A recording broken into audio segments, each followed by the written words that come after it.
नमस्कार दोस्तों, स्वागत है आप सब लोगों का द हिंदू वोकैबुलरी 14 फरवरी 2026 में। दोस्तों, सबसे पहले मैं श्रद्धांजलि देना चाहूँगा हमारे पुलवामा अटैक में शहीद हुए 40 सीआरपीएफ कर्मियों के लिए, जो कि 14 फरवरी 2019 को शहीद हुए थे एक आतंकवादी हमले में। तो दोस्तों, हमें वैलेंटाइन डे भूल के उन सभी शहीदों को याद करना चाहिए, उनके कुर्बानियों को, उनके सेक्रीफाइस को याद करना चाहिए, और हमें मस्ती में डूबने से पहले उन सैनिकों को याद कर लेना चाहिए जो सीमा पे हमारी सुरक्षा के लिए तैनात हैं। दोस्तों, देखते हैं आज कौन से ऐसे द हिंदू के वर्ड्स हैं हमारे पिटारे में। आइए चलते देखते हैं।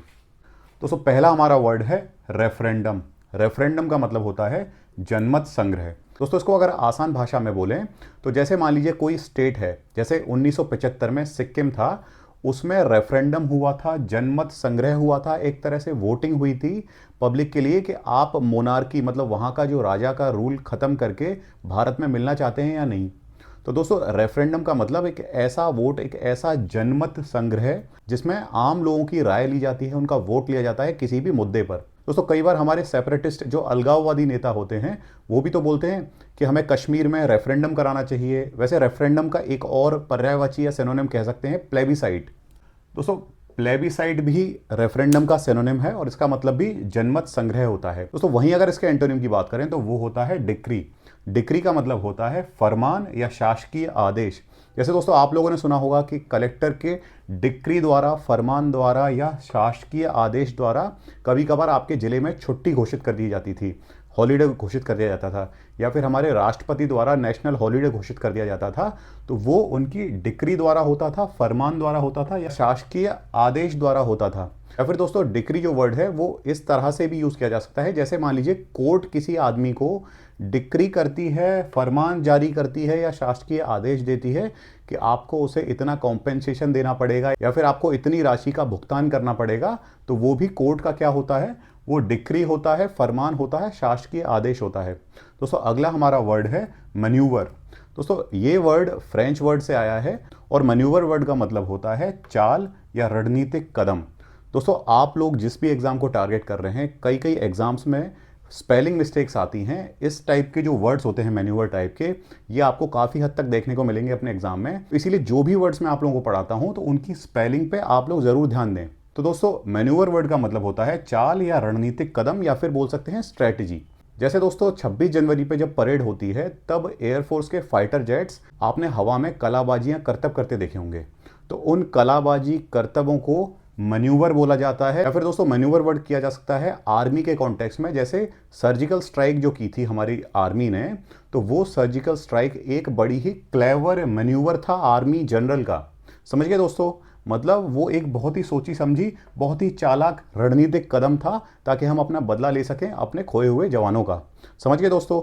वहीं अगर इसके एंटोनिम की बात करें तो वो होता है बंगल। बंगल का मतलब होता है अनाड़ी तरीके से काम करना या गड़बड़ करना। दोस्तों, अगर मान लीजिए आप तैयारी कर रहे हैं और आप तैयारी को प्रॉपर तरीके से नहीं कर रहे हैं, उसका सिलेबस नहीं पढ़ रहे हैं, उसके प्रीवियस ईयर क्वेश्चंस नहीं पढ़ रहे हैं और उसको रिवीजन नहीं कर रहे हैं, तो आप जो तैयारी कर रहे हैं your preparation will be called bungle. मतलब आपने उसको बड़ी ही अनाड़ी तरीके से प्रिपेयर किया है, तैयार किया है, इसीलिए सिलेक्शन के रेट आप लोगों के कम हो जाएंगे। तो आप लोगों को अपनी प्रिपरेशन स्ट्रेटेजिकली करनी चाहिए, ना कि बंगल तरीके से। समझ गए दोस्तों, अगला हमारा वर्ड है कवीटेड। कवीटेड का मतलब होता है अत्यधिक वांछित या फिर जिसकी बहुत ज़्यादा चाह हो, कामना हो। जैसे दोस्तों, हमारे देश में आईएएस, आईपीएस, आईआरएस, आईएफएस, ये जितनी भी नौकरी हैं सिविल सर्विसेज की, ये बहुत ही कवीटेड गवर्नमेंट जॉब्स हैं। मतलब हर कोई गांव का भी बच्चा बोलता है मैं कलेक्टर बनूंगा या आईपीएस बनूंगा, एसपी बनूंगा। तो दोस्तों, ये क्या है, ये बड़ी ही कवीटेड मतलब अत्यधिक वांछित, अत्यधिक चाह वाली, जिसकी चाह बहुत ज़्यादा रहती है लोगों को, ये ऐसी पोस्ट हैं, ये ऐसी जॉब्स हैं। समझ गए दोस्तों। वहीं अगर इसके एंटोनिम की बात करें तो वो होता है डिस्पाइज्ड। डिस्पाइज्ड का मतलब होता है घृणित। जैसे दोस्तों, इंडियंस डिस्पाइज्ड दी करप्ट पॉलिटिशियंस, मतलब जो भारतीय हैं वो डिस्पाइज करते हैं, घृणा करते हैं कैसे पॉलिटिशियन से, जो करप्ट होते हैं, भ्रष्टाचारी होते हैं। समझ गए दोस्तों, अगला हमारा वर्ड है एम्फेटिकली। एम्फेटिकली का मतलब होता है जोर देकर। दोस्तों, आप लोगों को याद होगा जब योगी आदित्यनाथ, जो कि चीफ मिनिस्टर हैं यूपी के, वो जब सत्ता में आए थे, जीत कर आए थे, तब उन्होंने कहा था कि मैं माफिया और गुंडों को मिट्टी में मिला दूंगा। तब उन्होंने एम्फेटिकली मतलब जोर देकर ये कहा था कि मैं माफिया को मिट्टी में मिला दूंगा। या फिर जब मोदी जी सत्ता में आए थे जीतकर, तब उन्होंने कहा था करप्शन के लिए बड़ा ही एम्फेटिकली कहा था, जोर देकर कहा था कि न खाऊंगा न खाने दूंगा। समझ गए दोस्तों, मतलब किसी चीज़ पे आप जोर देकर आप किसी को सुस्पष्ट रूप से बोल रहे हैं तो वो एम्फेटिकली बोला जाता है। वहीं अगर इसका एंटोनिम देखें तो वो होता है वीकली। वीकली का मतलब होता है कमज़ोर रूप से। दोस्तों इसको आप वीकली साप्ताहिक से कंफ्यूज मत हो जाइएगा, उसकी स्पेलिंग अलग होती है। ये वीकली कमज़ोर वाला वीक से बना हुआ वीकली वर्ड है। तो इसीलिए जैसे मान लीजिए इसको एग्जाम्पल के साथ समझाऊं, जैसे मान लीजिए आप अपने किसी रिश्तेदार से मिलने जाते होंगे हॉस्पिटल में, जो भर्ती रहता होगा, बीमार होगा काफ़ी दिन से, तो वो आपको देखकर बेड पे पड़ा पड़ा मुस्कुराता है, लेकिन उसके अंदर इतनी शक्ति नहीं होती कि वो ढंग से मुस्कुरा पाए। तो इसलिए ही वीकली स्माइल्ड एट यू, मतलब वो बड़े कमज़ोर रूप से आपकी तरफ देख के मुस्कुराता है। समझ गए दोस्तों। अगला हमारा वर्ड है नादिर। नादिर का मतलब होता है सबसे निम्न स्तर या बिंदु। दोस्तों इस शब्द में आप कंफ्यूज मत हो जाइएगा, क्योंकि नादिर एक पर्शियन वर्ड भी है, जो नादिर शाह ईरान से आया था भारत में, वो अलग शब्द है। ये नादिर इंग्लिश का शब्द है, तो इसीलिए नादिर का मतलब होता है सबसे निम्न स्तर या बिंदु। जैसे दोस्तों बहादुर शाह जफर जो थे 1857 की क्रांति में, जिनको रिप्रेजेंटेटिव नॉमिनल हेड बनाया था 1857 की क्रांति का सभी क्रांतिकारियों ने, तो उनके टाइम में जो मुगल एम्पायर था वो अपने नादिर पे था, मतलब सबसे निम्न स्तर और सबसे निम्न बिंदु पे था। वहीं अगर इसके एंटोनिम की बात करें तो वो होता है ज़ेनिथ। ज़ेनिथ का मतलब होता है शिखर, मतलब सबसे टॉप पॉइंट या फिर कोई चोटी। अगर हम बात करें विजयनगर एम्पायर की, तो विजयनगर एम्पायर अपने ज़ेनिथ पे था, शिखर पे था, किसके टाइम? राजा कृष्णदेव राय के टाइम। समझ गए दोस्तों अगला हमारा वर्ड है वेगरीज। वेगरीज का मतलब होता है अनिश्चित उतार चढ़ाव। जैसे आप लोगों ने देखा होगा शेयर मार्केट में, स्टॉक मार्केट में लोगों को अचानक से फायदा या नुकसान हो जाता है, वो किस वजह से? Those are the vagaries of the stock market. मतलब स्टॉक मार्केट हमेशा एक जैसा नहीं रहता है, उसमें उतार चढ़ाव आते रहते हैं। तो वो एक तरह से वेगरीज है स्टॉक मार्केट की या शेयर मार्केट की।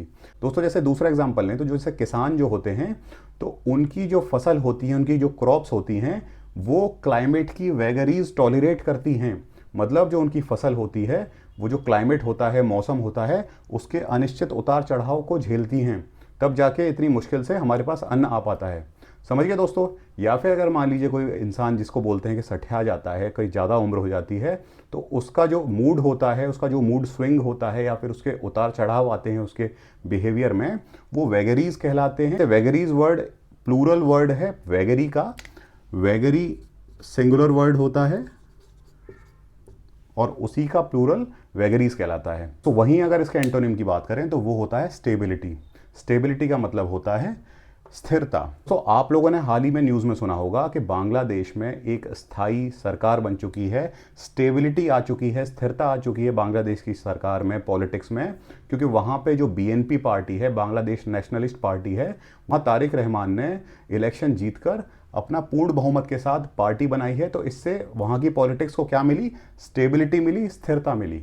समझ गए दोस्तों अगला हमारा वर्ड है डिवल्ज। डिवल्ज का मतलब होता है उजागर करना। दोस्तों मान लीजिए आप तैयारी के बाद किसी भी डिपार्टमेंट में सिलेक्शन पाते हैं, चाहे वो एसएससी से मिला हुआ कोई डिपार्टमेंट हो, या कोई बैंक हो, या कोई डिफेंस फोर्स में आप जाते हैं, तो दोस्तों आप लोगों के पास वहाँ पे काम करते करते वहाँ की सीक्रेट और कॉन्फिडेंशियल इन्फॉर्मेशन भी होती हैं। तो मान लीजिए कोई बाहर का आदमी या फिर कोई आईएसआई या फिर कोई हनी ट्रैप में फंसाने के लिए आपको पोक करेगा या फिर आपको उकसाएगा कि आप मुझे वो बताइए, एवज में आप मुझसे पैसे ले लीजिए। लेकिन आपको कभी भी उन कॉन्फिडेंशियल चीज़ों को, उन कॉन्फिडेंशियल इन्फॉर्मेशन को डाइवल्ज नहीं करना चाहिए, उजागर नहीं करना चाहिए। समझिए दोस्तों वहीं अगर इसके एंटोनिम की बात करें तो वो होता है कंसील। कंसील का मतलब होता है छिपाना।